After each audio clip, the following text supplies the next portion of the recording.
안녕하세요. 결혼으로 인생이 나락으로 갈 뻔했던 남자입니다. 저한테 결혼은 제2의 인생을 여는 하나의 관문이라고 생각했어요. 그래서 정말 좋은 여자를 만나면 행복한 가정을 꾸릴 자신도 있었어요. 하지만 비장했던 저의 다짐은 현실의 벽 앞에서 무너지고 말았습니다. 결혼은 현실이라는 말을 제대로 실감했어요. 이렇게 말하면 꼭 돈 문제로 결혼 문턱에서 좌절한 것처럼 보이겠네요. 그런데 차라리 돈 문제였다면 다른 방법이라도 찾아볼 수 있었을 것 같아요. 제가 결혼 날짜까지 잡았다가 파혼하게 된 이유는 달라도 너무 다른 사람 때문이었습니다. 예비 아내도 예비 처가도 정말 저와는 달라도 너무 다른 사람들이었던 거예요. 평생 다르게 살아온 두 사람이 단기간에 잘 맞을 수는 없다는 거 알아요. 하지만 기본적인 상식까지 안 맞는 집안과는 도저히 안 될 것 같더라고요. 기가 막히고 황당했던 제 사연 같이 들어봐 주세요. 저는 건축 감리사로 일하는 사람입니다.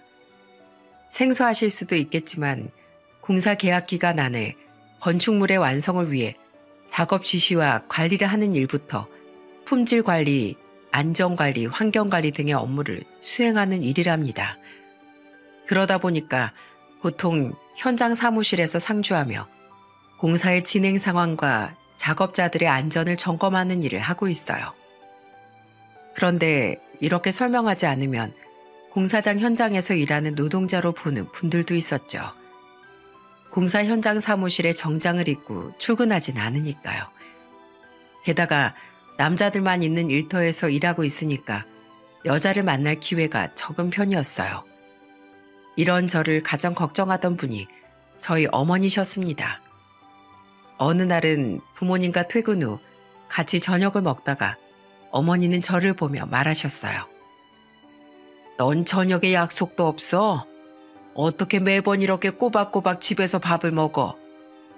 왜요? 어머니 외식하고 싶으세요? 이거사, 너도 곧 있으면 40이야. 친구들은 애 낳고 가정 꾸리고 살고 있는 거 보면 부럽지도 않어? 그런 거 부러워해서 뭐해요. 집신도 다 짝이 있다는데 저도 짝이 있겠죠 뭐.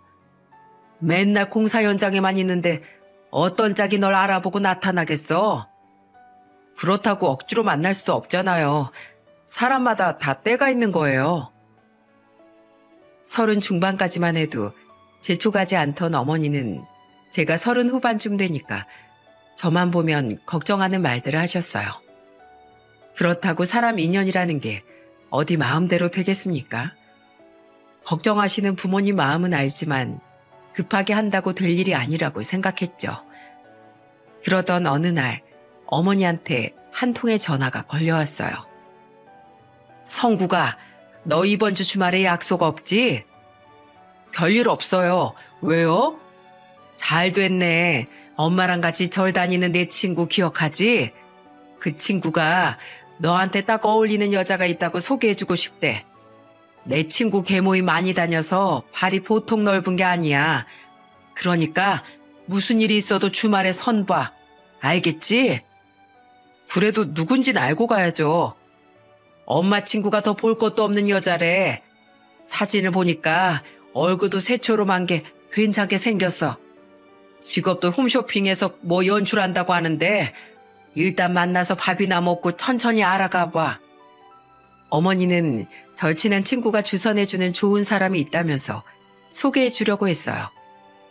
처음엔 당황스러웠지만 적극 추천하는 어머니와 친구분의 성화에 일단 약속을 잡았어요.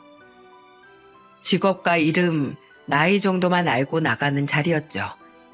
그런데 별 기대 없이 나간 자리에서 예비 아내를 만나게 된 겁니다. 서로 하는 일도 다르고 지내온 환경도 다른데 대화가 너무 잘 통하는 거예요. 특히 저의 직업을 잘 헤아려주는 모습이 참 좋았어요. 그때 예비 아내는 저를 보고서 궁금한 목소리로 물었습니다. 현장 사무실에서 상주하면 목이 계속 칼칼할 것 같아요. 모래 먼지도 많고 위험한 게 많죠? 그래도 일인데 해야죠. 먼지가 많아서 목이 좀 아프긴 한데 그래도 건축물 공사가 잘 진행되는 거 보면 성취감도 들고 좋아요. 저랑 비슷하시네요. 저도 홈쇼핑 연출 일을 하다 보니까 여러모로 지칠 때가 많은데 잘 팔리는 걸 보면 뿌듯하거든요. 은근히 저랑 비슷한 점이 많으신 것 같아요. 그러게요. 일하는 분야가 이렇게 달라도 공통점이 많네요. 저보다 2살 어렸던 예비 아내는 공통점이 참 많았어요. 하는 일은 아예 달랐지만 일에서 성취감을 느끼는 게 비슷했습니다. 그래서 첫 만남에 누가 먼저랄 것 없이 서로한테 호감을 느꼈어요. 그 후 몇 번의 만남을 이어오다가 연애를 시작했습니다. 그렇게 1년 2개월 정도 만남을 이어오다가 결혼 준비까지 하게 됐어요. 특히 예비 아내는 친화력도 좋고 예의도 바른 성격이라 부모님이 가장 마음에 들어 하실 정도였습니다. 어머니의 초대로 처음 인사 왔을 때도 예비 아내는 밝은 목소리로 인사하며 말했어요. 어머님 안녕하세요. 저는 김설아라고 합니다. 어서 와요. 반가워요. 성국이한테 얘기 많이 들었어요. 초대해 주셔서 정말 감사드려요. 이건 약소하지만 제가 준비 좀 해봤어요. 빈손으로 오지 뭐하러 이런 걸 들고 왔어요. 어머님이 과일 좋아한다고 하셔서 제가 엄선된 과일로만 골라 담아왔어요. 과일도 예쁜 걸로만 골랐네. 어머니는 예비 아내의 넉살에 기분이 좋은 듯 웃으셨습니다. 그렇게 부모님과 같이 술도 한잔하면서 같이 밥을 먹었어요. 금세 가까워져서 말도 편하게 하고 정말 가족 같았습니다. 그때 예비 아내가 주방으로 가려고 하니까 어머니가 예비 아내를 보며 물었어요. 너 왜 주방으로 가? 제가 아까 가져온 과일 좀 깎아오려고요. 식사도 다 하신 것 같은데 제가 얼른 깎아올게요. 아이고, 됐어. 처음 인사 오자마자 그런 일 하는 거 아니야. 아니에요. 어머님이 차려주신 저녁 먹기만 했는데 제가 과일이라도 예쁘게 깎아올게요. 남의 집 귀한 딸 손에 벌써부터 물 묻히면 욕먹어.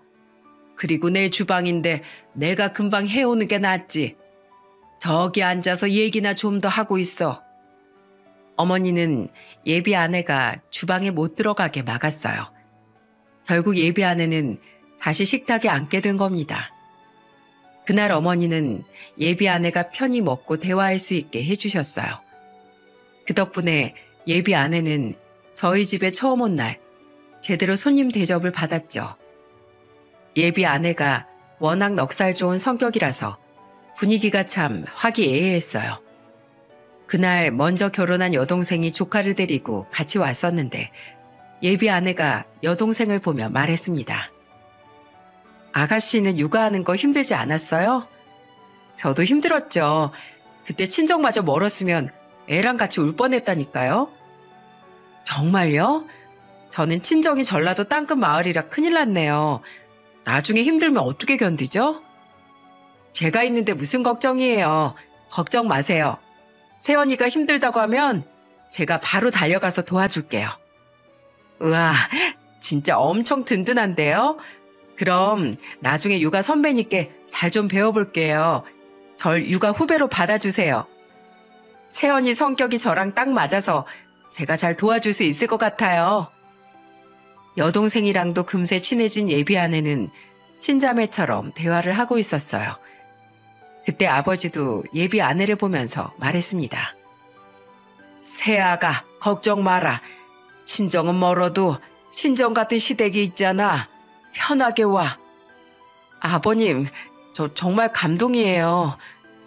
나도 딸을 둔 아빠로서 며느리 고충은 우리 딸 고충과 같다고 생각해.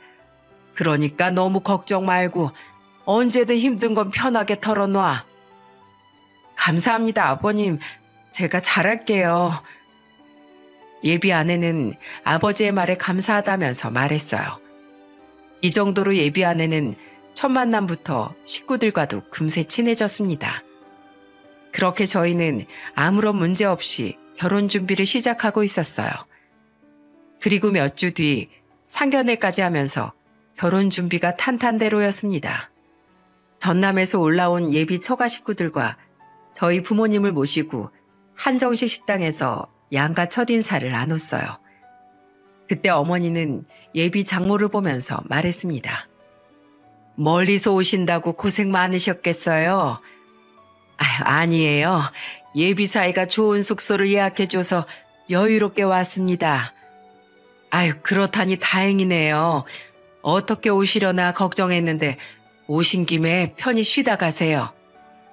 그렇게 걱정되시면 다음엔 전라도로 내려오세요. 그래야 공평한 거 아니겠어요? 네? 예. 다음에 기회가 되면 한번 일정 잡아볼게요. 그렇게 오고 가야 저희가 얼마나 멀리서 왔는지 알죠? 예비 장모는 방정 맞을 정도로 크게 웃었어요. 잠깐 봤으면 친화력이 좋은 분이구나 싶었을 성격이었지만 계속 대화하다 보니까 당황스러운 순간들이 많았어요. 특히 예비 장모가 깜짝 놀랄 말들을 많이 하는 거예요.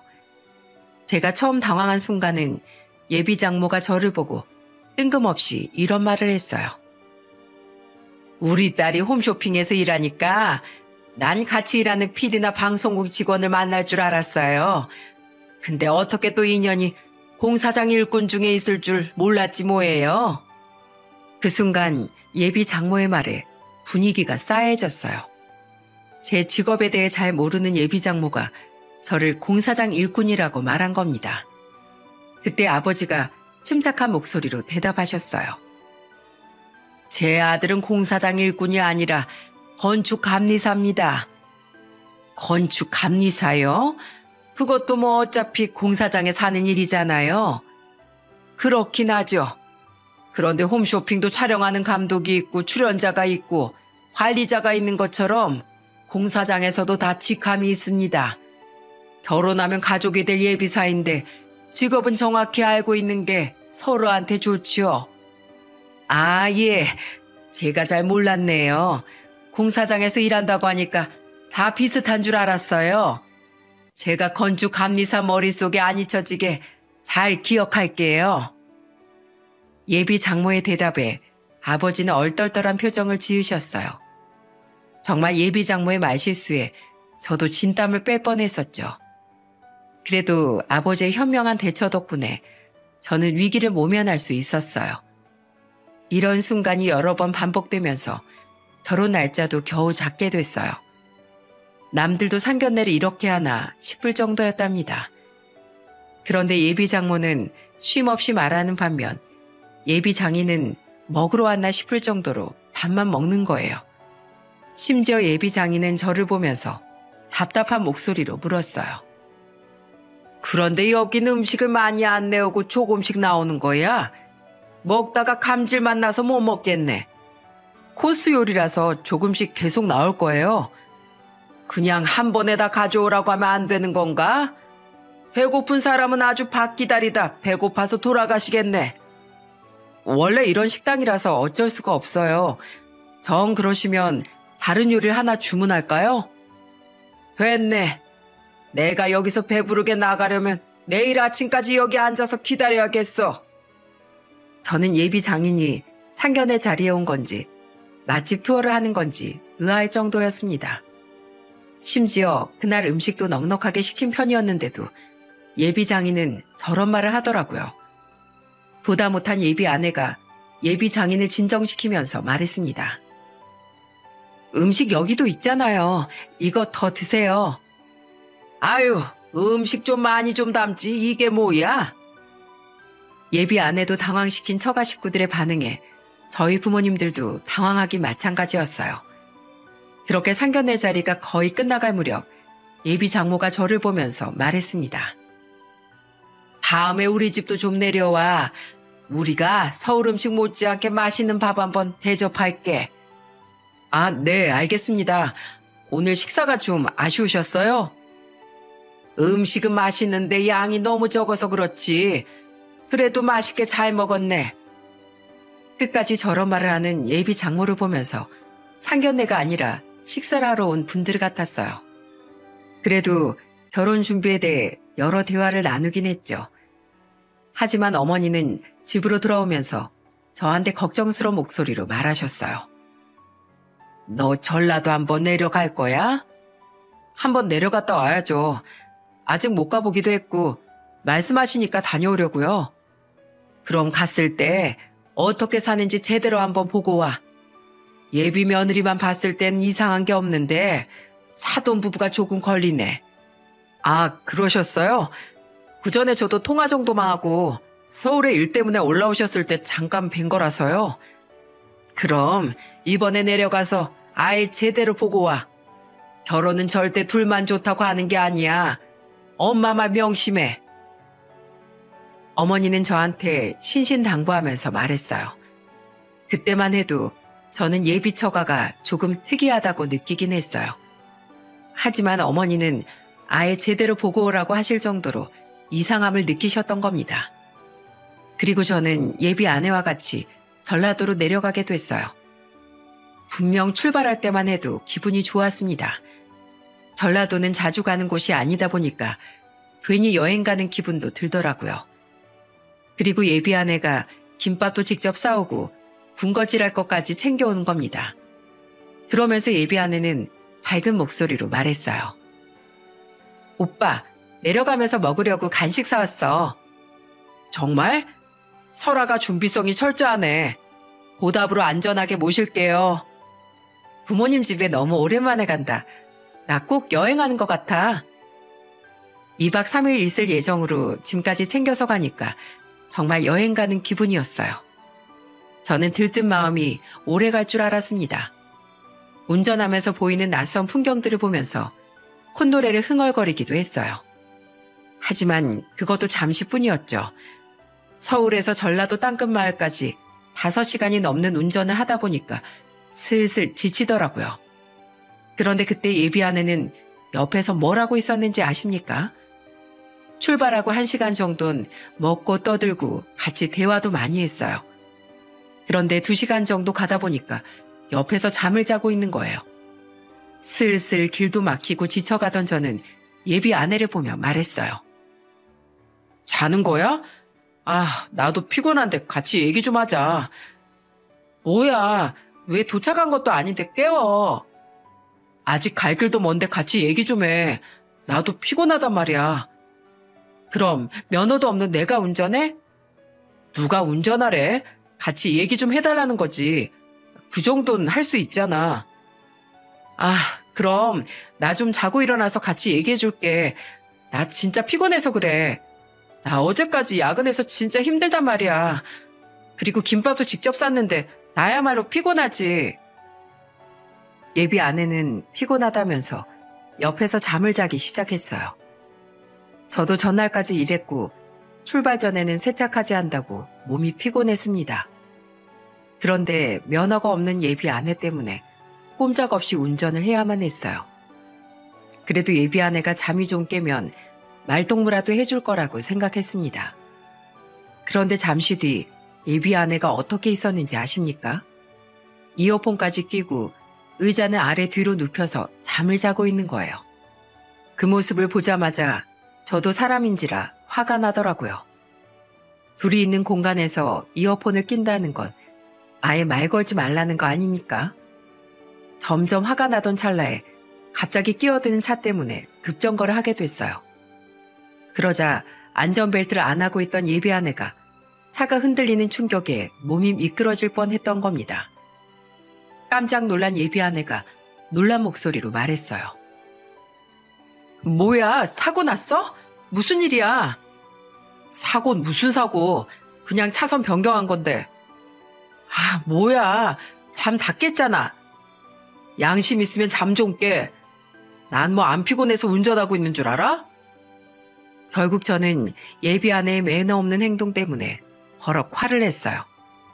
그러자 예비 아내는 그제야 눈치를 보기 시작하더군요. 그렇게 끝도 없는 길을 달려서 겨우 예비 처가에 도착한 겁니다. 5시간 동안 운전만 하다 보니까 너무 배가 고팠어요. 오는 내내 예비 장모가 했던 말도 있으니까 제대로 한 상 먹게 될 줄 알았습니다. 하지만 저는 예비 처가에 도착한 순간부터 상상도 못한 지옥이 펼쳐졌어요. 그래도 예비사위 온다고 해서 맛있는 음식이 있겠지 하고 기대하고 도착했어요. 점심쯤 도착한 저희를 반기면서 예비 장모가 반가운 얼굴로 저를 보며 말했습니다. 어서 오게. 운전해서 온다고 피곤하지? 5시간 정도 운전한 것 같은데 조금 피곤하네요. 그럴 줄 알고 내가 맛있는 거 차려놨어. 얼른 들어와. 반갑게 맞이하는 예비 장모를 보면서 잔뜩 기대하고 뒤를 따라갔어요. 옛말에 사위사랑은 장모라고 하지 않습니까? 그래서 저는 더 기대하고 갔던 겁니다. 그런데 저의 이런 기대는 무참히 깨져버렸어요. 제 눈앞에 펼쳐진 식탁에는 고기나 씨암탉은커녕 콩국수가 있던 겁니다. 저는 제 두 눈으로 직접 보고도 잘못 본 건 줄 알았어요. 심지어 저는 한여름에도 콩국수를 안 먹을 정도로 콩국수를 별로 좋아하지 않았거든요. 그런데 이런 제 속도 모르고 예비 장모는 방정맞은 말투로 말하는 겁니다. 왜 거기 그렇게 써 있어? 얼른 앉아서 먹어. 배고프다면서? 아, 네. 혹시 콩국수밖에 없나요?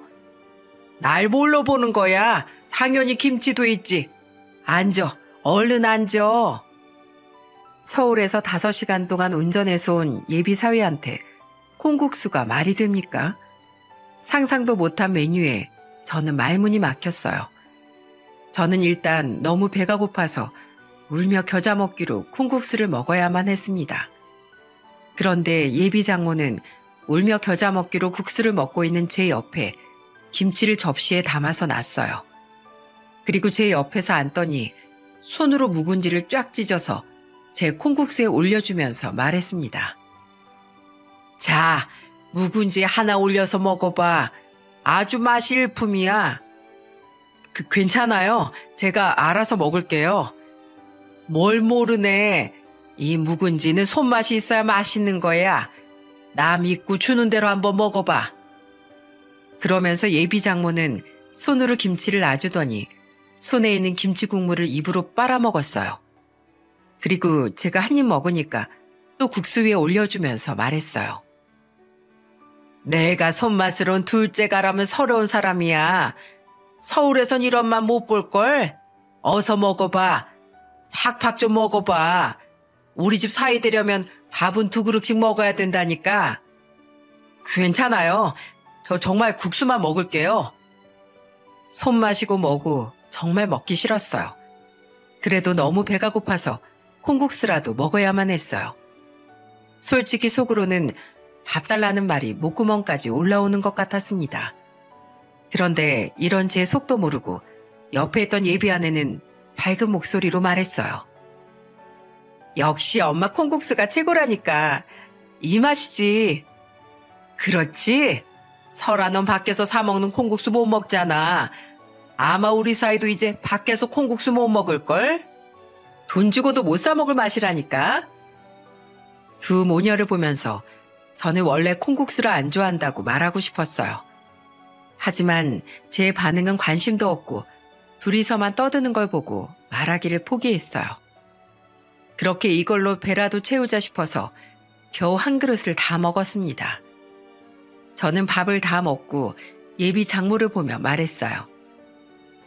장모님, 시원하게 잘 먹었습니다. 벌써 다 먹었어? 한 그릇으로 되겠어? 네, 괜찮습니다. 아, 그래? 그럼 이제 일해야지. 네? 무슨 일이요? 저 방금 도착했는데요. 시골 사람들은 원래 밥 먹으면 좀 쉬었다가 다 일하러 나가. 숨 돌릴 시간이 어딨어? 해지기 전에 끝내야 되니까. 자, 이거부터 입어. 이게 뭐예요? 이건 모자고 이건 몸빼 바지야. 저는 장모가 건넨 옷을 보고 경악했어요. 살다 몸빼 바지는 처음 입어봤거든요. 이걸 입고 대체 뭘 시키려고 옷까지 가져다 주나 싶었습니다. 예비 장모가 입으라고 하도 성화를 하는 탓에 저는 결국 난생 처음 몸빼 바지를 입었죠. 그러자 장인이 기다렸다는 듯이 제 앞으로 오더니 이런 말을 했습니다. 자네 옷 다 입은 거야? 그럼 이제 나만 따라와. 근데 이런 옷까지 입고 할 일이 대체 뭐예요? 이번에 태풍이 심하게 왔잖아. 비가 얼마나 많이 왔는지 우리 비닐하우스가 죄다 망가졌어. 다 뜯어지고 난리도 아닌데 그거 지금 보수공사하러 가야 될 참이었네. 이걸 어떻게 하나 싶었는데 우리 예비사회가 와서 아주 든든하네. 저는 예비장인이 무슨 말을 하는 건가 싶었어요. 그런데 여러분, 비닐하우스 보안공사 해보셨나요? 저 그날 정말 땡볕에 죽는 줄 알았습니다. 더운 여름일 때라 덥기도 하고 땡볕에 정말 힘들었어요. 그런데 예비장인은 저를 보면서 단호하게 말했습니다. 콩국수를 한 그릇 비웠으면 밥값은 해야지. 젊은 사람이 힘 아껴서 뭐 할 거야. 팍팍 좀 해봐. 아버님, 이거 아침에 해야 될 것 같은데요. 정말 너무 더워요. 해라도 없을 때 해요. 사내 놈이 칼을 뽑았으면 무라도 썰어야지. 몸빼바지 입고서 그만하겠다는 거야? 제대로 좀 해봐. 땀을 뻘뻘 흘리는 저를 보면서 예비장인은 계속 다그치기만 했어요. 그런데 예비 아내는 밭을 지나가면서 저를 보고 소리쳤습니다. 역시 내 예비 남편 멋있다. 우리 아빠한테 점수 좀 따겠네. 힘 좀 팍팍 써봐. 나 지금 젖먹던 힘까지 쓰고 있는 거야. 자, 내가 어깨 주물러 줄게. 파이팅! 오빠는 할 수 있어. 오늘 우리 부모님한테 점수 좀 따봐. 제 속도 모르고 예비 아내는 계속 제게 열심히 하라는 말을 했어요. 그러자 예비 장인도 쉴 새 없이 일을 몰아치는 겁니다. 저는 예비 처가에 인사하러 온 게 아니라 노예로 끌려온 줄 알았어요. 그렇게 땡볕에서 땀 뻘뻘 흘리면서 일하기를 몇 시간이 지났습니다. 비닐하우스 보안공사가 끝날 무렵 저는 바닥에 대자로 뻗어버렸어요. 온몸에 힘이 쭉 빠져서 널브러져 버린 거예요. 그런데 그런 저를 예비 장인이 그냥 둘 리가 없었습니다. 바닥에 널브러진 저를 보더니 예비 장인이 소리쳤어요. 겨우 그거 하나 하고서 쓰러진 거야? 어서 일어나. 이러다 진짜 해 저물겠어. 네? 또 무슨 할 일이 있는 거예요? 저기 가서 오리 소 있잖아. 한 9마리 있거든. 얼른 가서 소 여물 좀 주고 와. 소 여물이요? 저 소한테 여물 줘본 적 없어요. 그냥 주기만 하면 되지. 뭐가 어렵다고 빼고 있어? 1살이라도 젊은 자네가 가서 여물을 줘야지. 똑같이 일했는데 내가 더 힘들지. 내가 몸이 안 좋으니까 대신 좀 가서 여물 좀 줘. 저 진짜 꼼짝도 못하겠어요. 소 다 굶겨 죽일 거야? 얼른 일어나. 이것만 하면 내가 소고기 줄게. 네? 소고기요? 그래. 내가 설마 자네 고기도 한 점 안 주고 일만 시키려고 불렀겠어? 얼른 가서 여물 좀 주고 와. 저는 예비 장인의 말에 소가 있는 곳으로 갔습니다. 일단 오긴 왔는데 태어나서 소 여물 주는 게 처음이다 보니까 어쩔 줄을 몰랐어요. 땀을 뻘뻘 흘리면서 핸드폰으로 검색하기 시작했습니다. 더운 여름이라 소똥 냄새가 심하게 나서 미치는 줄 알았어요. 땡볕에 일한 탓에 몸도 만신창이었던 저는 기운이 하나도 없었습니다. 소도 이렇게 대접을 받고 사는데 저는 이 집안의 예비 사위인데도 사람 대접도 못 받는 것 같았어요. 이런 제 속도 모르고 소는 제가 주는 여물을 잘도 먹는 겁니다. 음메, 음메. 제가 주는 여물을 받아 먹으면서 우는 소를 부러워하게 될 줄은 상상도 못했어요. 예비 처가에 인사 올 때만 해도 잔뜩 기대하고 왔는데 이게 무슨 꼴인가 싶더라고요. 그래도 그날 저녁은 소고기 먹을 기대에 기운이 좀 났어요. 하지만 소고기를 먹기로 한 저녁에도 참 쉬운 게 없더라고요. 예비 장인은 제 옆에 앉으면서 저를 보며 말하셨어요.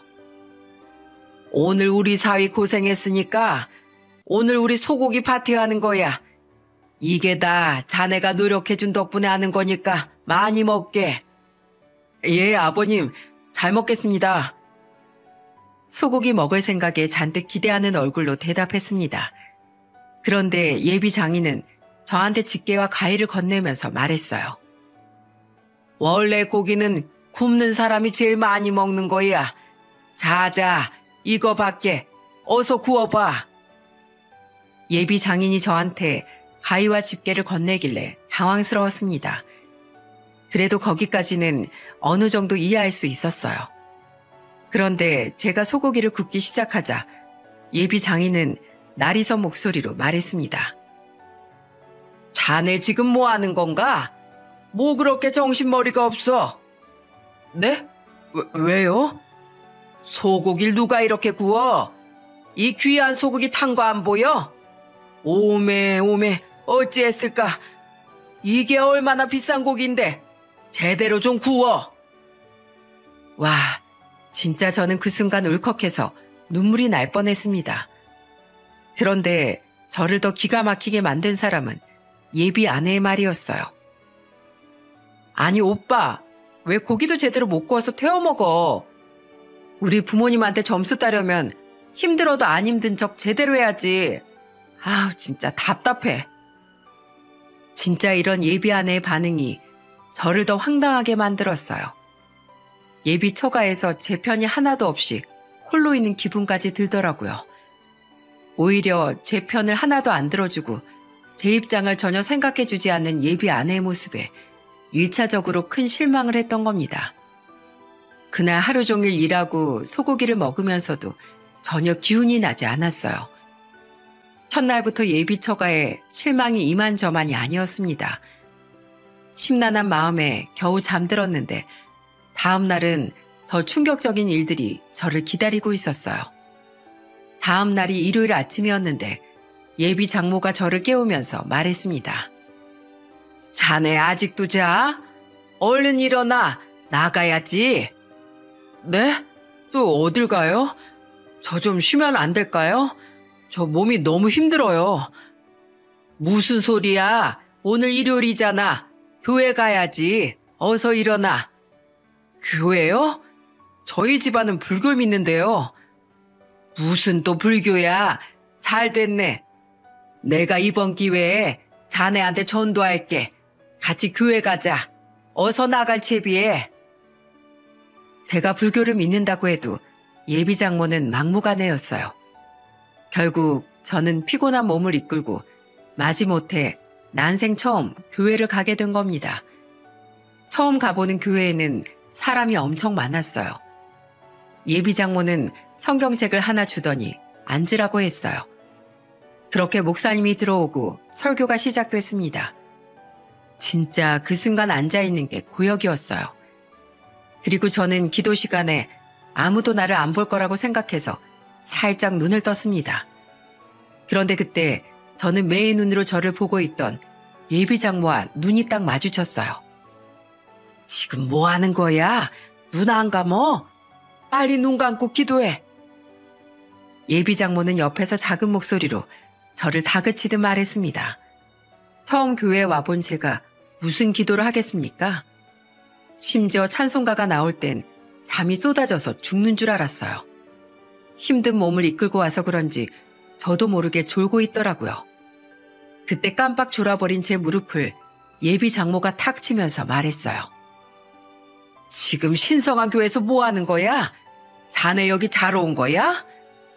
제가 너무 피곤해서 그래요. 그러니까 집중해서 들으란 말이야. 집중 안 하고 다른 생각하니까 피곤한 거야. 도저히 말이 안 통하는 예비 장모를 보면서 속이 터지는 줄 알았네요. 그때 목사님의 설교는 저한테 소기의 경일 끼었어요. 시청자 여러분들 중에도 교회에 다니는 분들이 많을 거라고 생각합니다. 저는 교회도 존중하고 모든 종교의 자유를 인정해요. 하지만 저는 불교를 믿는 집안이다 보니까 절만 다녀봤거든요. 그래서 교회에서 하는 기도가 낯설었던 겁니다. 제가 잘 몰라서 힘들었던 거니까 오해는 안 하셨으면 좋겠어요. 이 사연에서 교회를 절대로 나쁘게 말하려고 하는 게 아니에요. 그저 저한테 있었던 일을 그대로 적을 뿐입니다. 그렇게 꾸역꾸역 앉아있던 저는 예비 장모와 집으로 돌아왔어요. 교회까지 다녀오니까 제가 왜 여기 있나 싶더라고요. 그런데 지금까지의 사건은 그저 코웃음을 칠 만큼 역대급 사건이 절 기다리고 있던 겁니다. 제가 집으로 돌아와서 겨우 쉬고 있는데 그날 오후 이번엔 예비 장인이 절 기다렸다는 듯이 와서 말했어요. 자네 왔어? 나랑 등산 좀 가세. 갑자기 등산이요? 그래, 주말인데 산에 다녀오면 기분 좋지 않나? 내가 딸밖에 없어서 아들이랑 등산하는 게 소원이었는데 자네가 아들처럼 나랑 좀 가주면 좋겠어. 간절한 예비 장인의 부탁에 저는 등산 갈 준비를 했어요. 그런데 저와 달리 예비 장인은 갑자기 중무장을 하기 시작하는 겁니다. 그러면서 한 손에는 예초기를 집어들었어요. 그 모습을 보면서 설마 아니겠지 싶었어요. 설마 하는 마음으로 예비 장인과 산을 탄 지 15분 정도 지났을 쯤이었습니다. 저는 눈앞에 펼쳐진 걸 보고 깜짝 놀랐어요. 바로 예비 장인이 저와 같이 간 곳은 가족 묘가 있는 곳이었습니다. 그런데 예비 장인이 저한테 뜬금없는 말을 했어요. 자네도 알다시피 우리 집이 딸만 둘이잖아. 이제 자네가 우리 집 사위가 되면 자네가 해야 될 일이야. 조상님한테 잘해야 자손들 일이 술술 잘 풀리는 거 알지? 제가 할 일이라고요? 내가 몸이 안 좋아서 요새통 손도 못 댔더니 여기 이거 잡초 자란 것 좀 봐. 기왕 이렇게 자네가 온 김에 배운다 생각하고 한번 해보게. 다른 의미로 오늘 신고식이네. 가족묘 벌초 다 해봐. 이것도 다 배워가는 거야. 그러더니 예비 장인은 저한테 예초기를 건넸습니다. 너무 놀라서 저는 예비 장인을 보며 말했어요. 장인어른, 저는 예초기 한 번도 사용해 본 적이 없어요. 이 나이 먹은 나도 아는데 왜 젊은 사람이 못해? 이렇게 내려온 김에 조상님한테 인사도 드리면 좀 좋아? 자네 그렇게 상식이 없는 사람이었어? 지금 조상들이 노할 만한 짓이야. 갑자기 예비 장인은 소리를 지르면서 말했습니다. 막무가내로 우기는 예비 장인을 보면서 기절할 뻔했네요. 결국 저는 우기는 예비 장인 성화에 못 이겨 결국 예초기를 잡았습니다. 태어나서 한 번도 잡아본 적 없던 예초기를 들고 잔뜩 긴장한 채 시동을 걸었어요. 그런데 그 순간 돌 하나가 튀면서 제 얼굴에 맞은 겁니다. 깜짝 놀라서 시동을 끄고 소리치며 주저앉았어요. 아! 뭐 한 것도 없는데 벌써 끄는 거야? 예비 장인은 얼굴에 돌을 맞고 주저앉은 저를 보면서 답답하다는 듯 소리치기 시작했습니다. 아유, 이 쓸데없는 놈을 봤나? 이런 거 하나 못해서 어디다가 써먹어. 이래서 요즘 젊은 놈들이 안 된다는 거야. 책상 앞에서 펜만 잡아봤으니 이런 단순한 것도 못하지. 너 같은 놈을 뭘 믿고 내 딸을 결혼시키겠어? 저는 예비 장인의 폭언에 화가 폭발하고 말았어요. 물론 얼굴에 튄 돌이 엄청 큰 돌은 아니었지만 얼굴에 돌이 찍혀서 상처가 났었거든요. 그런데 그런 저를 보고 괜찮냐는 말 한마디 없이 쓸모없는 놈이라고 손가락질하는 예비 장인을 보고 참았던 제 화가 폭발하고 말았습니다. 아저씨, 너무하신 거 아니에요? 지금 사람이 돌에 찍혀서 아파하는데 쓸모없다고요? 저 돌이 눈에 맞았으면 어떻게 할 뻔했어요? 너 지금 대드는 거야? 뭘 잘했다고 큰 소리야, 큰 소리가. 그런 아저씨는 뭘 잘했다고 저한테 큰 소리 치시는데요. 여기 온 날부터 지금까지 제가 못한 게 뭔데요? 저도 할 만큼 했다고요. 집안에 딸밖에 없다고 해서 사위를 머슴처럼 부려먹는 집이 어딨어요? 아들 같은 사위가 될 수도 있는 거지. 자네 내 딸 사랑한다면서 그런 것도 못해? 사랑이요? 웃기고 있네요. 사위를 아들이 아니라 아주 머슴으로 생각하는 이런 집안이랑은 결혼 안 합니다. 우리 부모님은요, 아저씨 따님 왔을 때 딸 같은 며느리라고 손에 물 한 방울도 안 묻히게 했어요.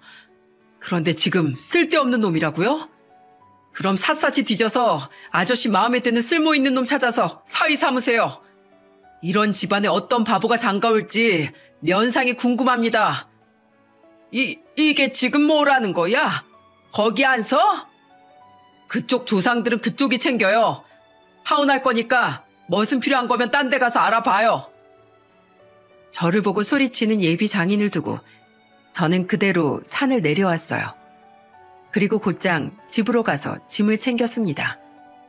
대문을 벌컥 열고 짐을 챙기는 저를 보고 예비 아내가 달려와서 소리쳤어요. 오빠, 왜 그래? 지금 뭐 하는 거야? 짐을 왜 싸? 예초기는 왜 마당에 패대기 치는 건데? 야, 너도 필요 없어. 어디서 결혼도 안 한 사위한테 이런 일을 시켜? 너 우리 집에 왔을 때 우리 부모님이 너한테 일 시킨 적 있냐? 그거야 내가 할 일이 없었으니까 그랬지. 네가 할 일 없도록 우리 어머니가 다 하신 거잖아. 근데 난 여기 와서 이게 뭔데?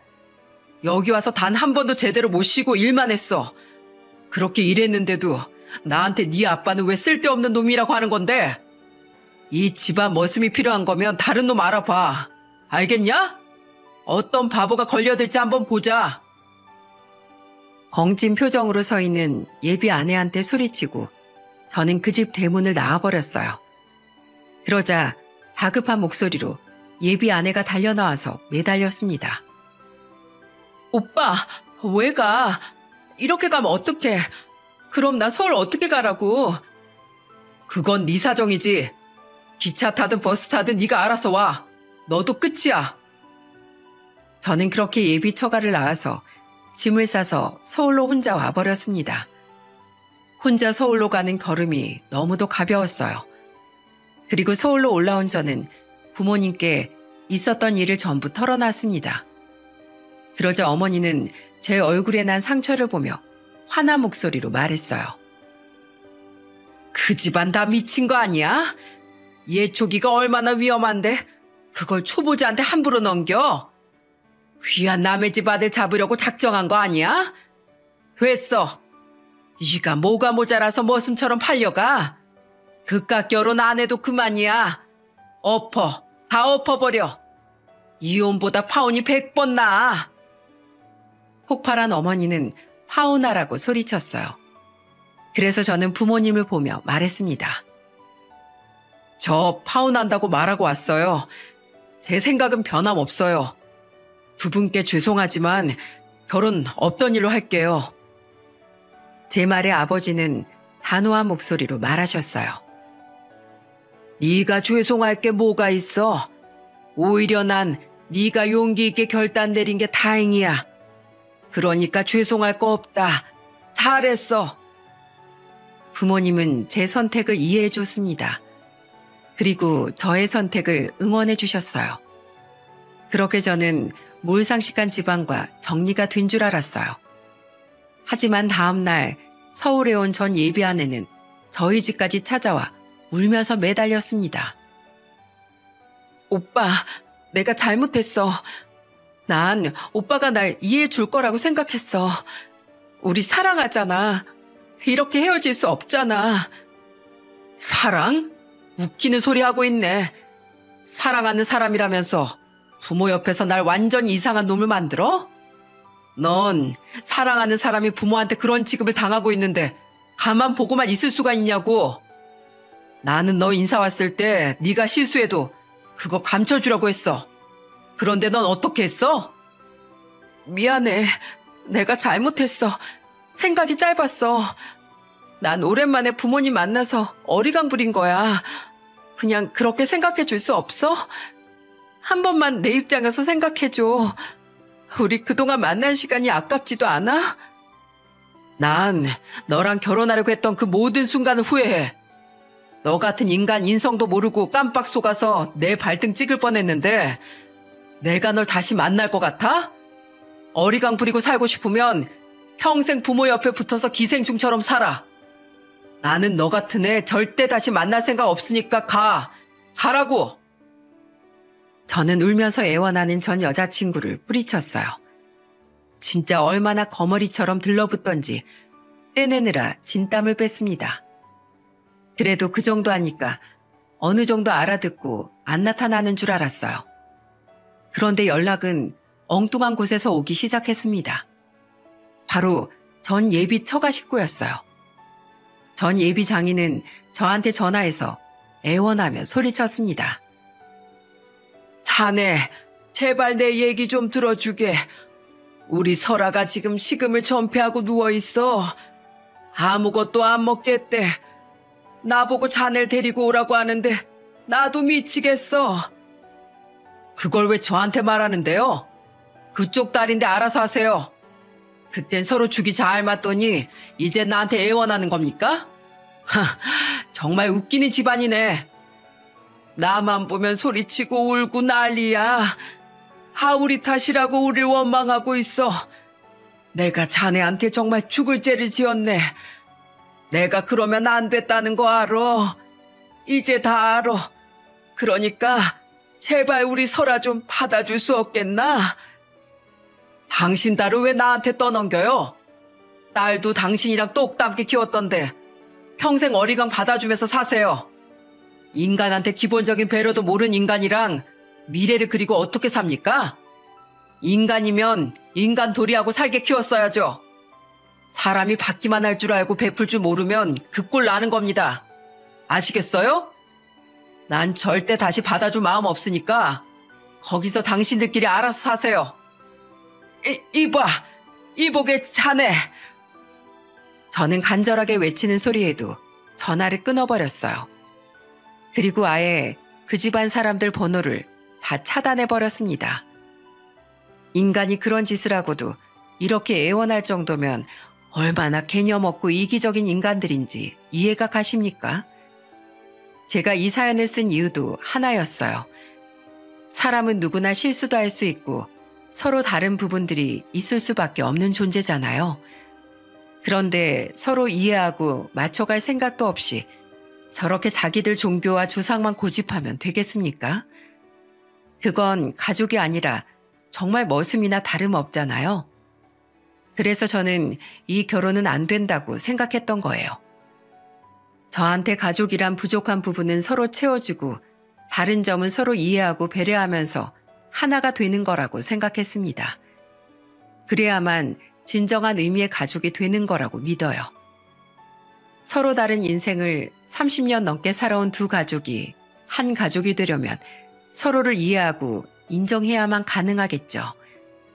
다른 점을 바꾸려고 들지 말고 서로 인정해주는 게 가장 좋은 것 같아요. 그래야 앞으로 100세 시대에 살면서 오랫동안 행복한 가족으로 살 수 있을 거예요. 이 채널에서 여러 사연을 듣다 보면 참 여러 사연이 많지 않습니까? 그만큼 각자 환경에 따라서 상처와 생각이 다를 수밖에 없다는 걸 인정한다면 훨씬 더 행복한 가정이 탄생할 거라고 믿어요.